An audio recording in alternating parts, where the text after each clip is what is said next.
welcome to Reason Threads. My name's Kate. Hello if you're new here. Welcome back if you're joining us again. Today we are going to be running through the TBR for my first semester at Orilium. I've created my character Lunaria and she has an animal companion, Artemis, that is going on her journey, and I'm just super eager to get started. There is probably still so much about the world and the setup that I'm a little unsure about, but I hopefully have got this bit correct. So I've created my character, I've joined my guild, so I am part of the Order of the Crescent, and I have picked a calling. We are going to be looking at the Beastmaster calling, which I'll pop up on screen. G from Book Roast runs Orilium and the Magical Readathon, and it just seemed like so much fun, and I've just really wanted to participate. And so we are already doing Adventures in Aldea this year, and then this is the first semester at Orilium that I have been able to participate in. So this is the Spring Equinox, and there is a series of books from prompts that you have to read. So we're going to run through the 5 books that I have to read in April. The Spring Equinox runs from April 1st to April 30th, and I have to complete all 5 books within that time frame to be able to pass this semester. We will see how we go. I don't know much about the guild shop or anything like that yet, so please link any helpful information down below if you have it. I have joined the Discord and I have been like hunting around on the G Drive to figure out everything I hopefully need to know, but I'm sure I'm missing something. So hopefully I've got my calling right, my guild correct, and have figured out the 5 prompts that I actually need to read in this semester. Let's get into it.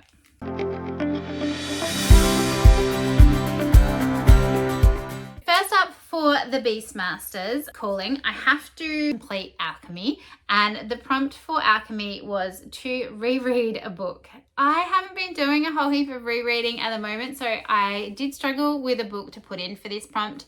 I am going to pick a beginning of a series that I got halfway through and never finished. It is now a complete series, so I could definitely finish it. I just need to get started again. I'm going to pick Over Newton by Isabella Carmody.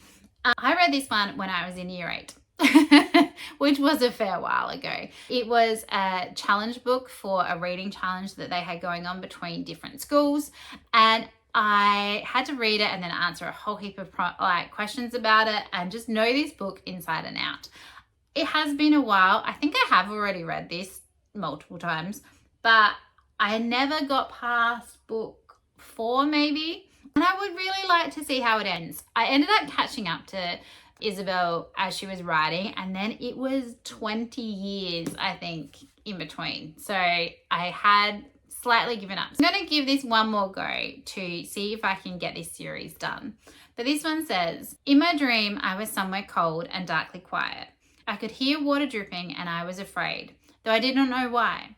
In the distance there was a bright flash of light. A high-pitched whining noise filled the air like a scream, but no one could scream for so long without stopping to breathe. In a world struggling back from the brink of apocalypse, life is harsh, but for Elspeth Gordy, born with enhanced mental abilities that would see her sterilised or burned if discovered, it is also dangerous.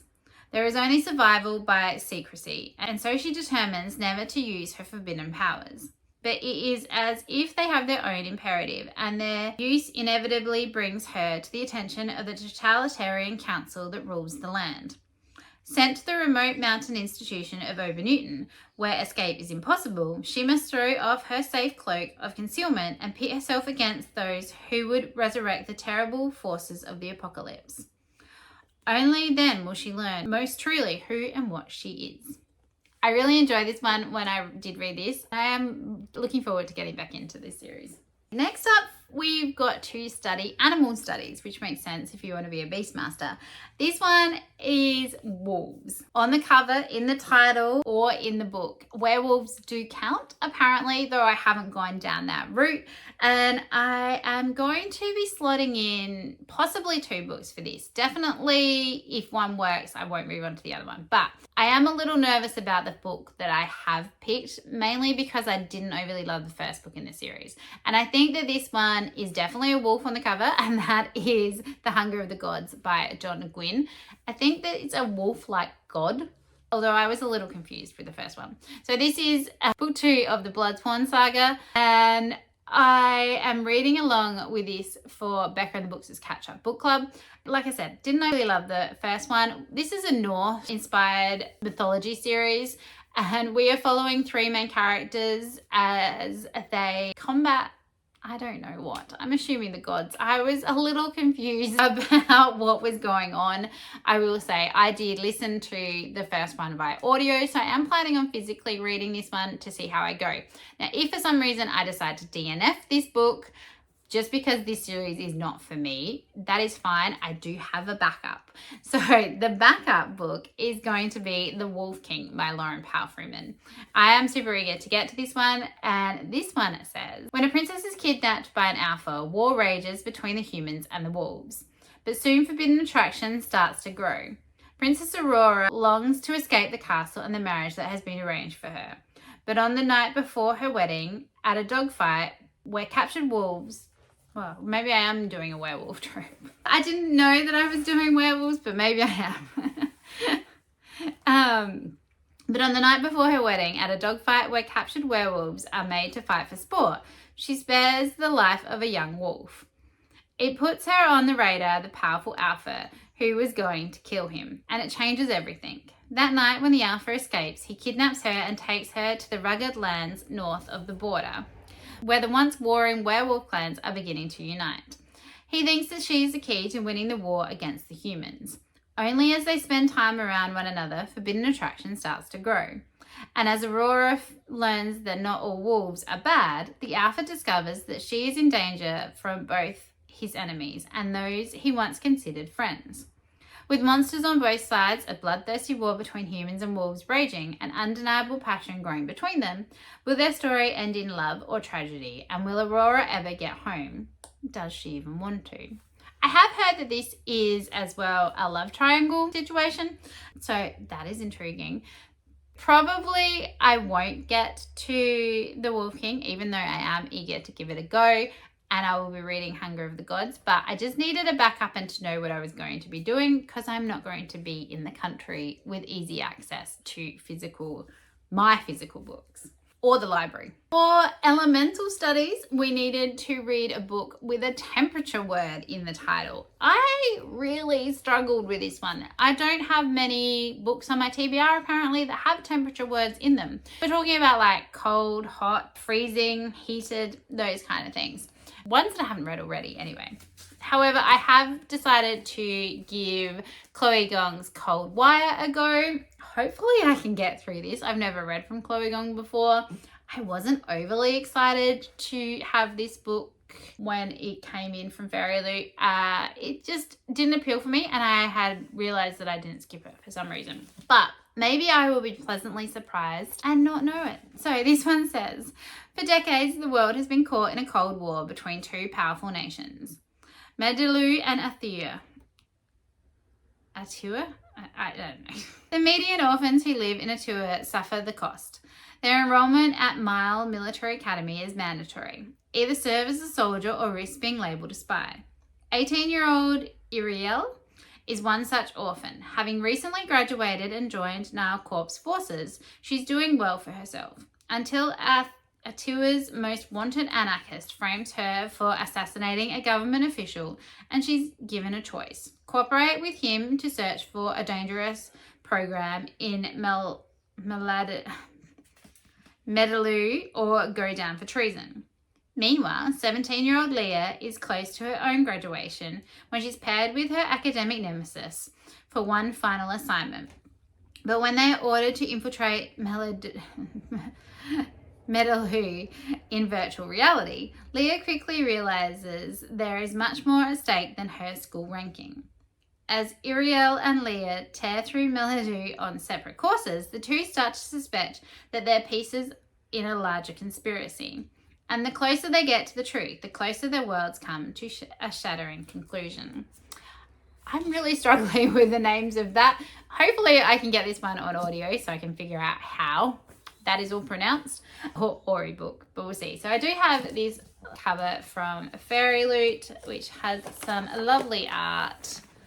and dust jacket, but we'll see how we go. If I don't end up enjoying this one, I will probably unhaul this book and have to find something else if I can't get through it, but we'll give it a go. Hopefully it is better than I'm currently thinking it's going to be. Next up for lore, we need to read either a dystopian or utopian book, and I have decided to pick up Silver Elite by Danny Francis. I've been super eager to get to this one for a fairly long time. One of my friends has been very shocked by the fact that I haven't gotten to it yet. She gave it 5 stars. So I'm really eager to see what this one is all about. And I did hear some really good things about it when it came out. And I think, has book 2 come out already or is about to come out? So it'd be good to get to that fairly soon as well. This one says, trust no one. Wren Darlington has spent her whole life in hiding, honing her abilities and aiding the uprising in small ways. On the continent, being modified means certain death. And Wren is one of the most powerful mods in existence. When one careless mistake places her in the hands of the enemy and she's forced to join their most elite training program, she's finally handed the perfect opportunity to strike a devastating blow from inside their ranks. Lie to everyone. But training for Silverblock can be deadly, especially when you're harboring dangerous secrets and living in close quarters with people who want you dead. And whatever you do, don't fall for your greatest enemy. As the stakes grow ever higher, Wren must prove herself to Silverblock. But that's easier said than done when your commanding officer is a ruthless and infuriatingly irresistible Cross Redden.